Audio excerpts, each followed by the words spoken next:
Hi there, welcome to Unit 8, Lecture 2.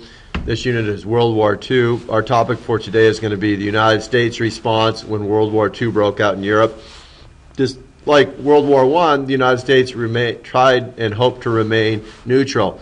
And they would do a much better job in World War II than in World War I. So today we're going to take a look at how the United States tried to maintain neutrality and isolationism, and what changed as time went on, pulling the United States away from that position.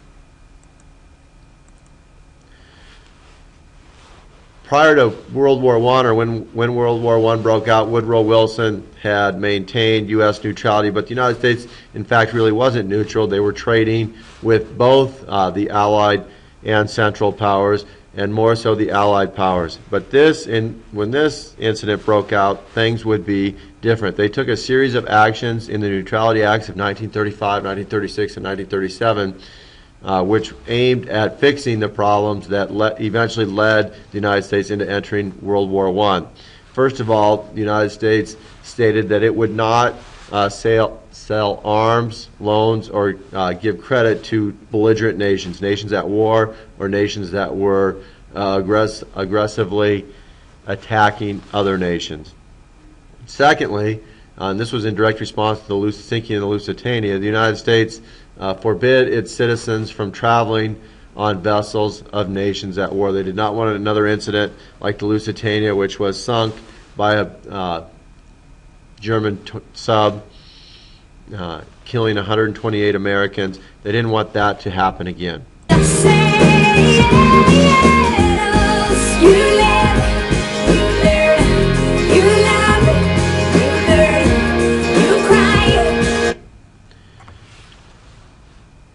The Japanese were going to be a thorn in America's side during this conflict, and eventually, obviously, would lead the United States into the war with the sinking or the bombing at Pearl Harbor. Well, in December of 1937, the Japanese had invaded China, and the United States had, a pretty strong relationship with China. And as a result, the United States issued some sanctions on the Japanese, and the Japanese didn't like it, and they showed their frustration by sinking a U.S. gunboat, which was escorting 3 Standard Oil tankers.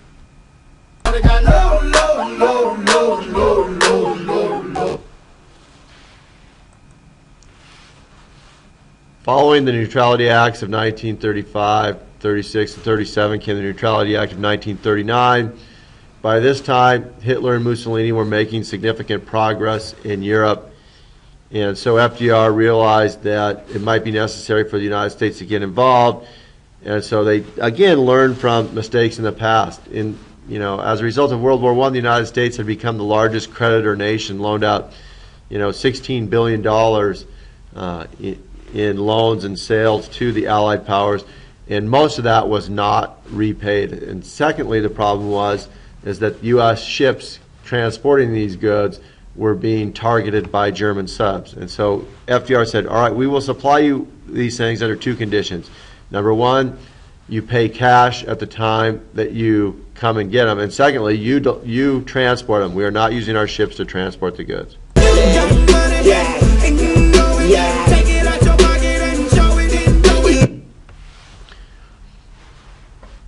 Great Britain was next on Hitler's radar after he conquered France, and Winston Churchill, the leader of Great Britain, pleaded with FDR for some destroyers. The United States supplied Great Britain in this deal with 50 World War I destroyers.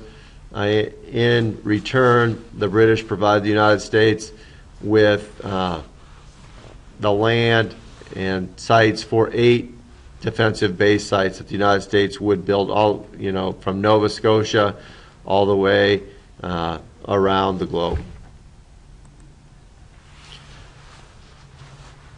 After Hitler conquered Germany, his next mission was Great Britain, and the United States and Britain had a very strong alliance, and FDR, I'm sure, was thinking that he would rather give Britain the necessary means to take care of Germany and Hitler without having to send U.S. troops. And he, after being reelected in 1940, he gave this message to Congress. He said, Your neighbor's house is on fire. They come and ask you to borrow your hose. You lend them your hose, and you don't worry about getting it back until the fire is put out. And so he goes to Congress, he tells them this, they respond with the Lend-Lease Act, in which the United States gives $50 billion worth of arms and equipment to the Allied powers, mainly the British, and this definitely put an end to United States neutrality. I'm falling. Show me what it's like.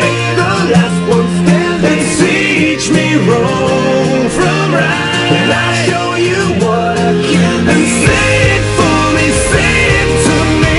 And I'll leave this life behind me. Say it if it's worth saving me. The second topic for today is the war early on in Europe. The Germans had come up with this new method of fighting that replaced trench warfare, and it was very effective. It was called blitzkrieg. And they had superior technology and a very strong army in which Hitler had secretly rebuilt. And so blitzkrieg included the following. First, he would send in his air force. He had a very strong air force called the Luftwaffe, and it would bomb transportation and communication centers of its enemies. Then would come the tanks, and then artillery, and then finally the infantry. And they were having tremendous success, immediate success with this new type of fighting. Their opponents had never seen anything like it. And so by 1940, the result was that Germany had conquered Denmark, Norway, the Netherlands, Belgium, and France. Remember, the United States was never able to conquer France in the whole duration of World War I. In World War II, Hitler had succeeded with that in a very short period of time.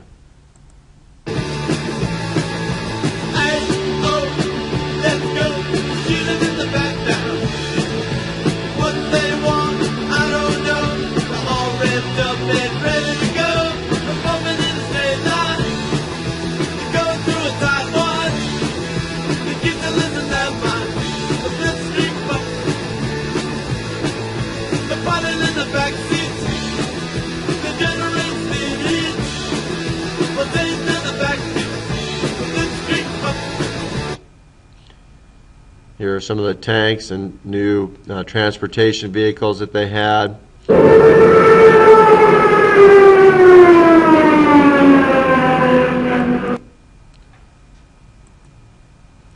So Hitler conquered Denmark, Norway, Netherlands, Belgium, and Luxembourg, visited the Eiffel Tower.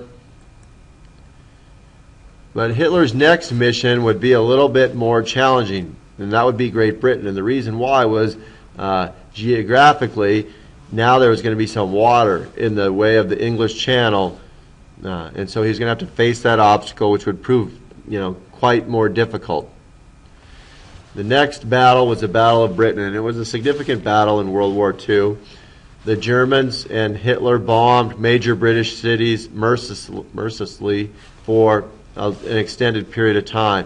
But the British were up to the fight, and they were led by Winston Churchill, who gave many inspiring speeches rallying the British troops and citizens and Air Force to not give in.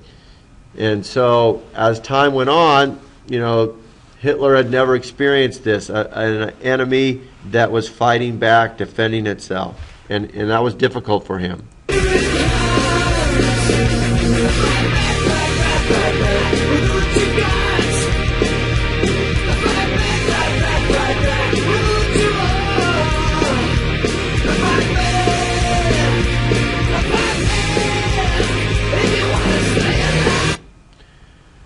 Eventually, Hitler became bored and made his first fatal mistake, and he decided to attack Russia, completely disregarding the agreement that he had made with Stalin a few years previously in the Nazi-Soviet non-aggression pact.